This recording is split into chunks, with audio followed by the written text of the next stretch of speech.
ہوتی. بہت سارے انسان آج بھی سوال کرتے ہیں کہ مدتیں ہو گئی, ہم دعا کر رہے ہیں لیکن ہماری دعا قبول ہی نہیں ہو رہی ہے.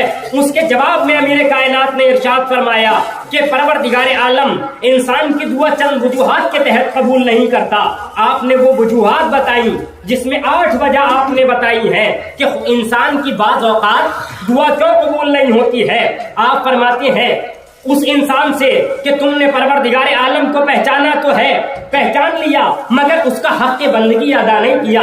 جس طرح سے اس کی بندگی کرنی چاہیے, جس طرح سے اس کی عبادت کرنی چاہیے, اس طرح سے عبادت نہیں کی. لہذا اگر خدا بند عالم کو پہچاننے کے بعد اس کی بندگی کا حق ادا نہ کیا جائے تو پھر اس معرفت کا فائدہ کیا ہونے والا ہے.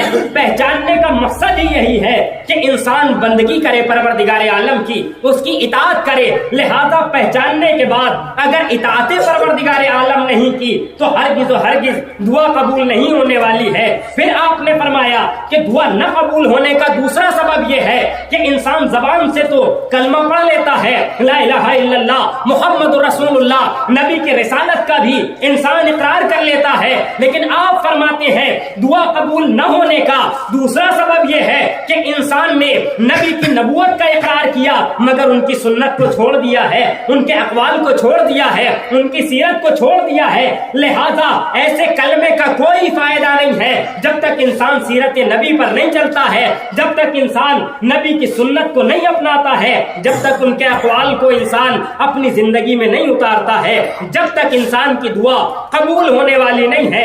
پھر آپ نے فرمایا دعا قبول نہ ہونے کا تیسرا سبب یہ ہے کہ انسان اللہ کی کتاب کی تلاوت تو کرتا ہے لیکن اس کو سمجھتا نہیں ہے, پڑھتا تو ہے مگر یہ نہیں سمجھتا کہ اس آیت میں کیا کہا جا رہا ہے, اس جگہ پہ کیا کہا جا رہا ہے, اس واقعے سے ہمیں کیا خبر لینی چاہیے. لہذا آپ فرماتے ہیں ایسی تلاوت کا کوئی فائدہ نہیں ہے جس تلاوت کو انسان سمجھ کے نہ کرے.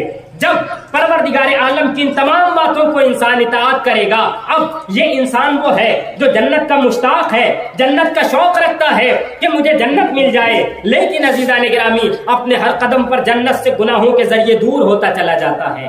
جب انسان جنت کا خالی شوق رکھے گا اور جنت کے لیے اعمال انجام نہیں دے گا تو پھر اس کی دعائیں بارگاہ الہی میں قبول نہیں ہونے والی. انسان جہنم سے ڈر رہا ہے آپ فرماتے ہیں, لیکن ہر قدم پہ جہنم کے قریب ہوتا چلا جا رہا ہے, تو پھر دعائیں کہاں قبول ہوں گی؟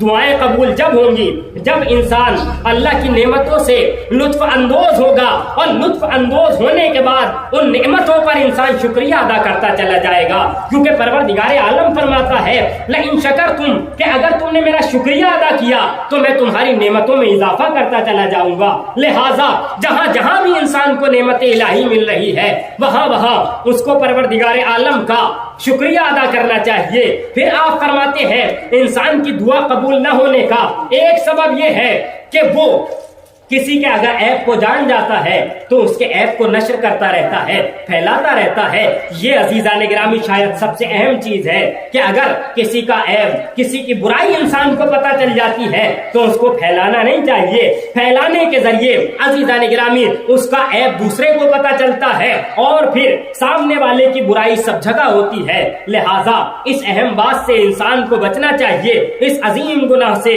انسان کو پرہیز کرنا چاہیے. آپ فرماتے ہے تمہیں شیطان کی دشمنی کا حکم دیا گیا ہے, لیکن انسان شیطانی عمل کیے جا رہا ہے. اور اس مہینے میں بار بار آپ سماعت کرتے رہتے ہیں کہ شیطان کو باندھ دیا گیا ہے. شیطان کو اس مہینے میں اجازت نہیں ہے کہ وہ انسانوں کو بہکائے, لیکن عزیزان گرامی آج بھی آپ دیکھیں اس مہینے میں بھی بہت سے افراد ایسے ہیں جو شیطان کا کام کر رہے ہیں.